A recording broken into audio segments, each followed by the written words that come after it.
Good morning, sales hustlers. Hope you're doing fantastic. Good morning, it is, at least in my time. I don't know where you are, but I want to encourage you today, Tuesday, the 12th of September. I hope you're doing fantastic. My name is Benson, and in this sales tip of the day, I wanted to talk to you about how to get more customers. Or more to the point, do you actually need new customers? Do you need more customers, or can you just do a better job with what you've got? You know, I put out on the Sales Hustlers group, and welcome to those who have just recently joined the Sales Hustlers group. So you know a little bit of background, myself and Sean Hayes, who you probably know from all his Facebook lives and YouTube lives. You probably know Sean. Sean's a automotive sales person in Florida, and we have put this group together for salespeople across the world who sell cars in order to encourage you on your journey to greatness and talk about sales tips every single day, to talk about the real stuff. For me, it's 16 years in car dealerships. Sean's still in a car dealership, and I want to share today's tip of the day about, do you need more customers?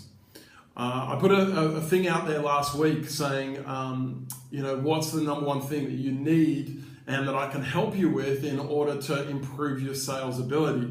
And most people, the number one thing that people were writing back and giving me feedback on the group was about how to get more customers. So, they say that they're closing at a higher enough percentage ratio, they're closing enough deals, they are just not getting in front of enough customers. And I thought about this it's been a trend in the industry to say that, if we just get more people through the door, if the bus turns up on Saturday afternoon, then we'll be able to sell more cars. And I always look at that and think, that's really leaving your success up to chance. That you're not actually taking control of marketing or driving inquiry yourself. Instead, you're hoping that the ad in the newspaper or the ad that you put together on the radio or even your Facebook ad, you hope that drives inquiry and drives new traffic. So I want to give you 3 points today in order to help you ensure that you've got more people to speak to. And the first point is to say, do you actually need more customers? Do you actually need more? What's your current closing ratio? Whether you're live or whether you're going to watch this a little bit later, I'd love for you to put in what your closing ratio is. Put it in the comment section below. What's your current closing ratio? What percentage is it? Are you a 1 in 5 salesperson? In other words, you sell at 20%. I know the industry standard in Australia, where I do most of my work, is around 22%. But I know the top performers operate at around 35 to 40%. Now, depending on the demographic, depending on the product that you sell, or even the location that you sell it in, I know a lot of provincial centers, you should be a lot better than a 35% closing ratio, up towards 40, 45, even 50% closing ratio. And I want to encourage you to really look at what you do in your sales process to say, am I doing a good enough job? Could I be doing better with the customers that I currently get in front of? If you don't, if you're not maximizing that, if you're not at 35, 40, 45%, then we need to be doing more. And I look at what comes down to what I call micro selling.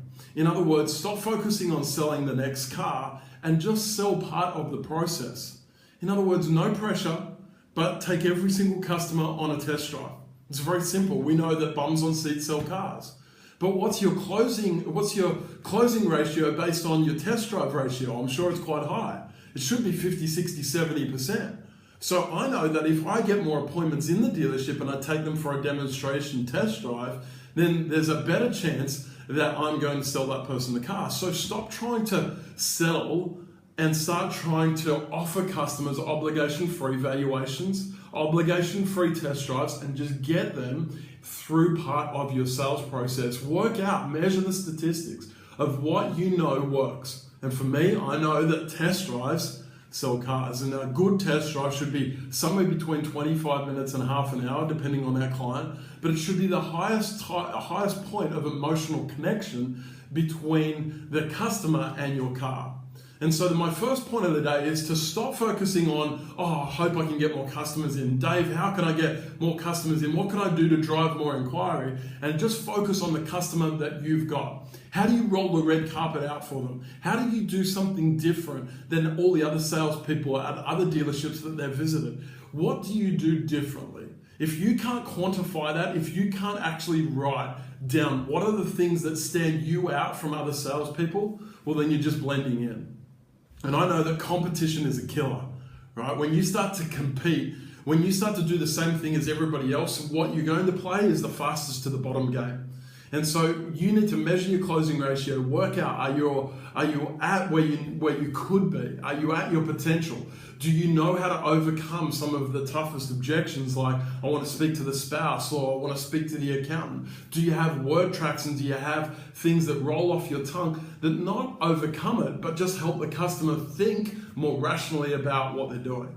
You know, a lot of salespeople that I meet, they say that, you know, buying a car is the second biggest decision that anybody would make. Why the heck would you tell a customer that? Why the heck would you say that to customers, right? You would want to, sorry, just seeing who else is on live. I'm on Instagram and on Facebook today. But you want to make sure that you're not only doing a great job, right? But you want to think about, you know, each part of the process, what part could I improve, right? You don't want to compete. You don't want to do the same job, otherwise you play fastest to the bottom. So, second point is build better relationships with your customers. And what I mean by that is stop seeing your customers as one-time transactions. Start seeing them as clients. If you've ever worked in business-to-business sales, you would know that in business-to-business, it's all about account management. And really the key to account management is building relationships. I know for me and my business, the dealerships and the companies that I work with, I always have a strong connection with the general manager, the dealer principal, or the owner of that company. I always have a strong relationship. And so my encouragement to you is to stop seeing customers as customers and start seeing them as clients. In other words, clients that you build a relationship with, a long-term relationship with.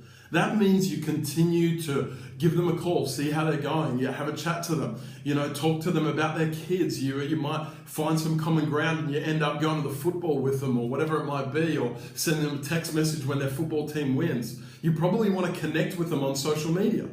I just purchased a trial of a specific, it's called Card Tap, and I'll talk more about it on another video. But it's a way that a lot of salespeople are using, like an app, in order to help promote their sales business. And I wanted to see what it was all about. And so I looked into it. Not only did I look into it, I actually purchased like a $59 trial membership. And straight away, the account manager for that company friended me on Facebook. Now, you might think that that is inappropriate, or you might think that, 10, 15 years ago, you shouldn't be connecting with your customers like that. I want to really break that myth, right? You want to remain social. She was able to call me and contact me and see, how my trial was going, realize I live in Indonesia, do most of my work in Australia. It only really works in the US, and we were able to have that conversation. All right, so connect with your customers, tag them in on your delivery photos, tag them in on your Facebook page, right? And make sure you connect and continue an ongoing relationship. That's point number 2. And point number 3 is think about the current customers that are in your dealership, right? Stop waiting for customers to come in that are unknown to you and your dealership. What about what we call orphan owners in the industry? Those people that maybe bought a car from another salesperson that no longer is at the dealership. What do we do? What do we do to connect with them? How do we build a relationship with them? How do we contact them and just offer them something for free? Offer them to go and pick up their car for service and bring it in? How do we continue the relationships that we already have in the dealership? You think about all the cars that are currently sitting in your dealership on hoists. What about those cars? What about those customers? Are they thinking about potentially upgrading? Maybe today, maybe next week, maybe next month. We've got to stop playing the short game. We're going to start playing the long game. In other words, you build a relationship with that client that's got this car in for service. He might be thinking about buying a car in the next 6, 12 months. And you start building a relationship with him, having a cup of coffee with him, seeing if he wants an obligation-free valuation today. If he doesn't, look at doing that another time. What about your finance leads? What about people coming off the end of lease? Just continuing relationship. So my challenge to you today is to stop thinking about where your next customer might come from that's outside the dealership, that you've never met, that your dealership has never met. And start thinking about doing a better job with the customers that come in, and understand to build a relationship with the also that you have in your dealership. I encourage you to look after them, to think about how you can create a point of difference, how you gotta love that. How you can service them and look after them in a greater way. Stop thinking about the new inquiry, because here's the thing.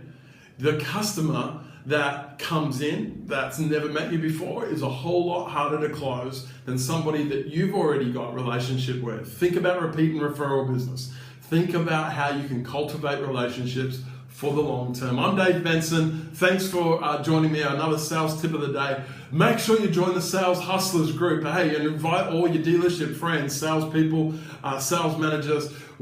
Sean Hayes and I are going to blow this thing up. It's going to be the largest community of salespeople across the world sharing ideas, all for free. I can't wait to see you on another video of the Sales Hustlers. Have a great day.